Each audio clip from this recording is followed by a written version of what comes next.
Sahabat senior yang diberkati Tuhan, salam kasih untuk kita semua. Senang kembali menyapa Ibu dan Bapak melalui acara Jendela Hati bersama saya, Pendeta Rumenta Santiani Manurung dari GKI Gria Merpati Mas. Renungan kita pada akhir tahun 2025 ini, Rabu 31 Desember ditulis oleh Pendeta Deborah Rahelina Stefani Simanjuntak dari GKI Kota Wisata dengan judul Terang Dunia, yang dilandaskan pada Injil Yohanes 8 ayat 12 sampai 19. Sebelum membaca Alkitab, mari kita berdoa. Tuhan, di penghujung tahun ini 2025, kami ingin merenungkan firman Tuhan. Bapa kiranya bimbing berkati kami. Amin. Sahabat senior, yang akan menjadi nats perenungan kita hari ini adalah dari Injil Yohanes 8 ayat 12. Saya akan bacakan untuk kita, dengarkanlah firman Tuhan. Yesus berkata lagi kepada mereka, "Akulah terang dunia. Siapa yang mengikut aku, ia tidak akan berjalan dalam kegelapan, melainkan ia akan mempunyai terang kehidupan." Sahabat senior, apa hal pertama yang akan kita lakukan ketika listrik padam? Sebagian besar orang akan segera mencari lilin, lampu darurat atau senter, termasuk senter yang ada di telepon pintar. Semua cara dilakukan untuk mengatasi kegelapan. Mengapa? Sebab dalam gelap orang mudah tersandung, terjatuh atau terluka. Kegelapan hanya bisa dilenyapkan dengan adanya terang.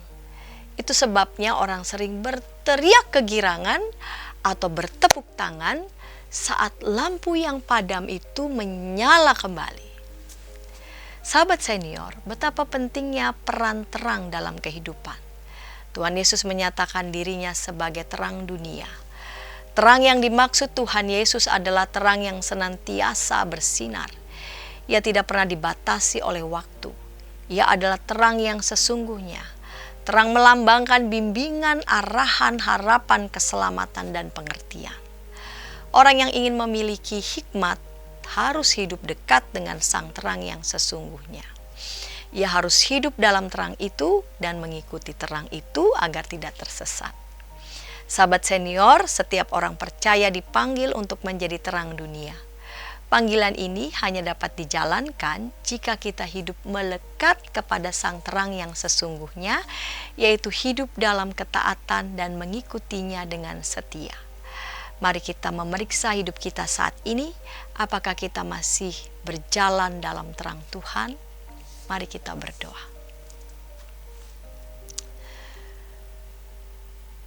Di penghujung 2025 ini, Tuhan menerangi langkah hidup kami. Dan kami juga mau tetap hidup dalam terang Tuhan memasuki tahun yang baru.